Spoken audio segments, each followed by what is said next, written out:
타석 사상으로 풀이한 도마복음 신화를 벗은 예수 30번째 시간입니다. 오늘은 얼라가 곧 지도자, 얼라가 곧 지도자라는 제목으로 말씀드리겠습니다. 경애하는 얼번 여러분, 예수가 이 세상에 와서 한 일은 하느님을 아버지로 깨달은 진리 정신을 보여준 것이었습니다. 이 진리 정신을 이룰 수 있는 제목이 제자들 가운데 있는지 없는지는 스승만이 알아볼 수 있습니다. 스승인 예수만큼 그들과 가까이 한 이가 없기 때문입니다. 사복음서를 봐도 이 점을 잘 헤아릴 수 있습니다. 예수는 하느님과 친밀하게 지내듯이 제자들과도 친밀히 지냈습니다. 그 제자들 가운데 특별히 가까이 한 이가 베드로, 야고보, 요한입니다. 베드로와 야고보, 요한 형제에게는 친히 별명까지 지어주었습니다. 베드로에게는 본래 이름인 시몬이 베드로, 곧 반석이란 뜻의 별명을 붙여주었고, 야고보와 요한 형제에게는 보아너게, 즉 번개라는 별명을 지어주었습니다. 어찌하여 다른 제자들에겐 별명을 지어주지 않았는지 모르겠습니다. 또한 예수는 변모산에 오를 때에도 이 세 사람만 데리고 올라갔습니다. 해당장에 죽은 딸을 살렸을 때에도 이 세 사람과 동행하였습니다. 겟세마니 동산에서 기도할 때에도 이 세 사람을 가장 가까운 곳에 따로 두었습니다. 그렇기는 하나 이 세 제자가 완숙한 인격을 이룬 것은 아니었습니다. 베드로는 닭이 울기 전 3번이나 예수를 모른다고 부인한 일이 있고, 야고보와 요한 형제는 예수에게 자신들을 예수의 좌우에 앉게 해달라고 청하였습니다. 그러자 예수가 대답하였습니다. 사람의 아들도 섬김을 받으러 온 것이 아니라 섬기러 왔다. 너희가 청하는 것이 무엇인지 알고 있느냐? 내가 마시게 될 잔을 마실 수 있으며 내가 받을 고난의 세례를 받을 수 있단 말이냐? 라고 물었습니다. 이에 야고보 형제는 그렇다고 대답하였습니다. 그래도 예수는 즉답을 피하였습니다. 너희도 내가 마실 잔을 마시고 내가 받을 고난의 세례를 받기는 할 것이다.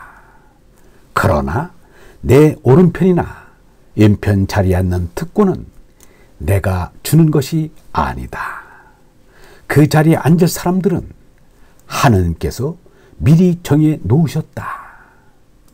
예수와 석가는 찾아오는 사람들에게 마다 않고 가르침을 주었을 뿐 종교 집단을 만들어 수장으로 취임한 일이 없습니다. 단지 야고보의 형제가 그런 날이 오리라고 착각하고 있었던 것입니다. 석가와 예수는 교주 노릇을 한 일이 없으니 불교나 기독교의 교주 일리도 만무합니다. 석가와 예수는 조직을 만들지 않았으니 후계자를 세울 필요도 없었습니다. 조직이 있었다면 제자들이 묻기도 전에 후계자를 내세워 선포했을 것입니다. 예수와 석가는 오로지 제자들에게 얼라를 깨달아 얼라에 의지하라고 가르쳤습니다. 다시 말해 예수는 보혜사 성령에게 가르침을 받으라 했고, 석가는 법등명 자등명에 의지하라고 했습니다. 말씀 12에서 말하는 올바른 이는 따라서 제베데오의 아들이며 요한의 형인 야고보임에 틀림없습니다. 마침 그 자리에는 야고보와 요한 형제가 없었던 것 같습니다. 그러나 중요한 것은 각자가 모두 얼라를 깨달으면 그 얼라가 곧 지도자라는 것입니다. 예수는 다음과 같이 말하였습니다. 너희는 지도자라는 말도 듣지 마라. 너희의 지도자는 그리스도 한 분뿐이시다. 여기서 그리스도란 영원한 생명인 얼라, 곧 하느님의 성령을 의미합니다. 결코 예수가 자기 자신을 지도자로 내세우는 말씀이 아닙니다.